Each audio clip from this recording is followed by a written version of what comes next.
गाय और चीता की दोस्ती। एक बार की बात है, एक बड़ा घना जंगल था।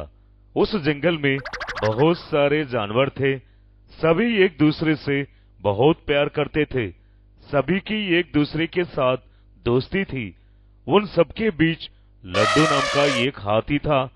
वो शरीर से बहुत बड़ा था और बहुत ही ताकतवर था।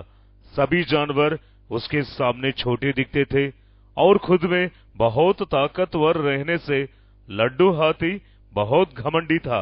वो किसी से बात नहीं करता था। वो हर किसी जानवर को अपने सामने कम समझता था। लड्डू हाथी के सामने जंगल का कोई जानवर जाने से डरता था, क्योंकि लड्डू हाथी को बहुत गुस्सा आता था और वो जानवरों को मारने लगता था। एक बार बन्नी बंदर पेड़ पर बैठकर आराम से केले खा रहा था। बन्नी को केले खाते देखकर लड्डू हाथी को बहुत गुस्सा आया।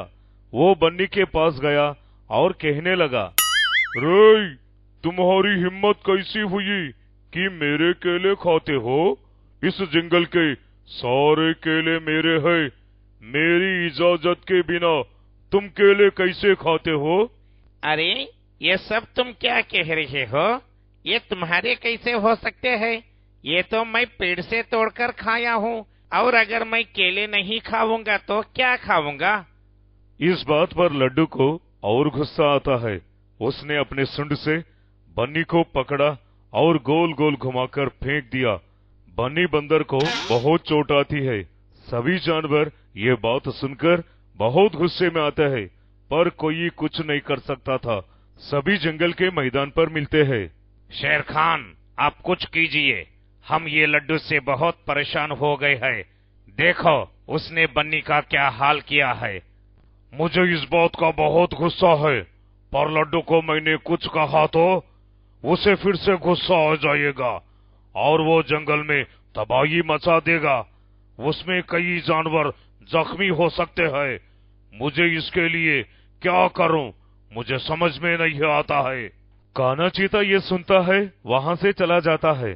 थोड़ी दिनों बाद लड्डू हाथी जंगल में घूमते घूमते उसे प्यास लगती है, तो वो तालाब के पास पानी पीने तालाब के पास जाता है। तो वो देखता है सोहा गाई पानी पी रही थी। तुम्हें कितनी हिम्मत है? मैं यहाँ पानी पीने आया, तुम्हें दिख नहीं रहा?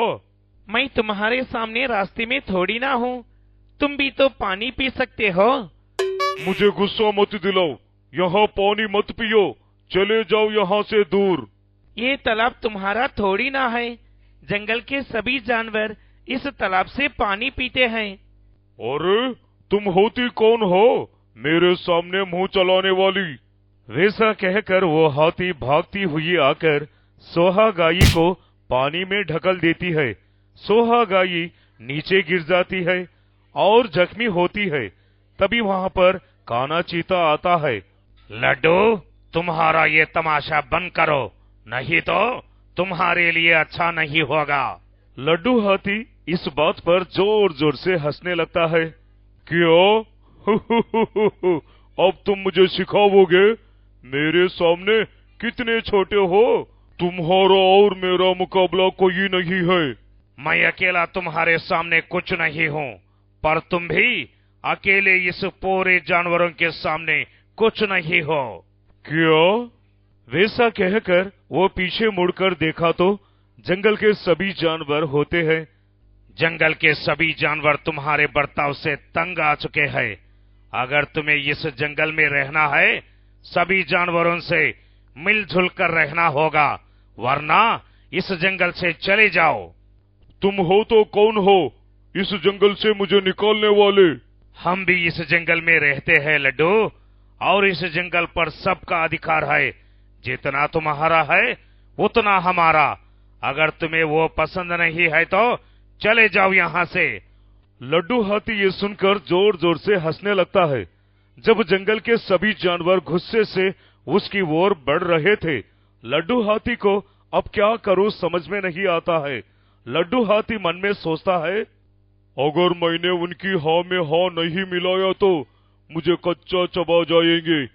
ठीक है, मैं तुम्हारी बात मानता हूँ। अगर मैंने जो भी किया उनके लिए माफी चाहता हूँ। मैं आगे से वैसा नहीं करूँगा। तुम आगे से वैसा कभी नहीं कर सकते, क्योंकि चाहे हम में से कोई भी तुम्हारे से मुकाबला नहीं कर सकता, तो हम सब एक होकर तुमसे मुकाबला कर सकते हैं, याद रखना।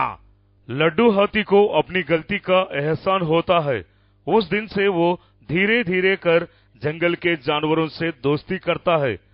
इस कहानी से ये सीख मिलती है कि खुद की ताकत का दूसरों पर गलत इस्तेमाल नहीं करना चाहिए, बल्कि उस ताकत से दूसरों की मदद करनी चाहिए ही करना चाहिए।